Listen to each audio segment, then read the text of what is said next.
Consider everything you've used today: the water you drank, the food you ate, even the information you've gathered.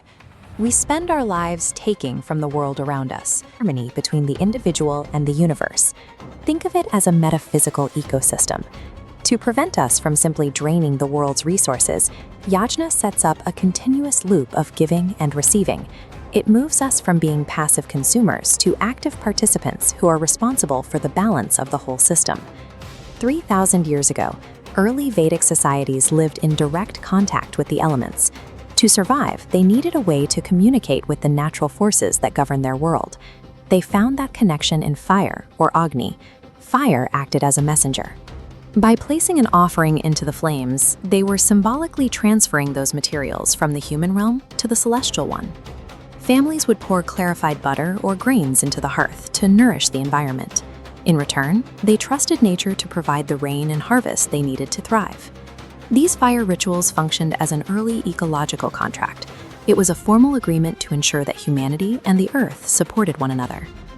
Every yajna has three parts: the receiver of the gift, the physical offering, and the act of Tyaga, which is the specific choice to let go of ownership.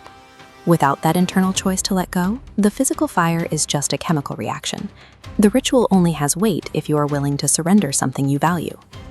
These rituals happen at different scales. Some were massive public ceremonies. These required specialized priests and complex geometric altars to secure the health and wealth of an entire kingdom. Others were quiet and domestic.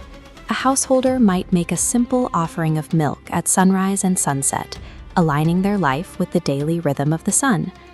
Whether the altar was a massive brick structure or a small family hearth, the underlying logic was the same: a deliberate act of selfless giving. Eventually, the focus shifted.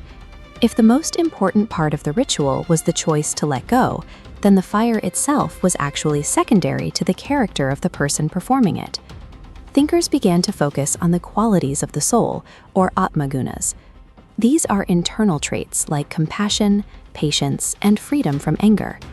There is a story about King Prithu, who attempted to perform a grand sacrifice involving 100 horses. He wanted to secure his status, but his ambition became so great that it threatened the peace of the heavens. Prithu chose to stop his ritual right before the 100th horse was offered. By walking away from his goal, he proved he had mastered the true intent of the practice, knowing when to let go of personal desire. This suggests that the most effective yajna doesn't happen in a fire pit. It happens within us, through the sacrifice of the human ego. This raises a question for modern life. How do we practice this today without a literal ritual fire? The tradition identifies 5 daily practices to repay our debts to the world, the Panca Maha Yajnas.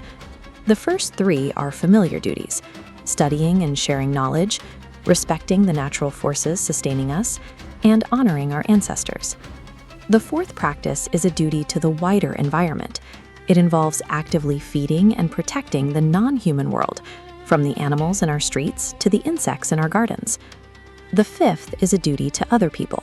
It is the requirement to offer hospitality and care to strangers and those in need. These 5 acts turn our ordinary chores into a system that supports social welfare and ecological health. The ritual fire serves as a training ground. It teaches us to shift our attention away from what we can get and toward what we can contribute to the world. It frames human existence as a shared experience. We are not just individuals seeking wealth.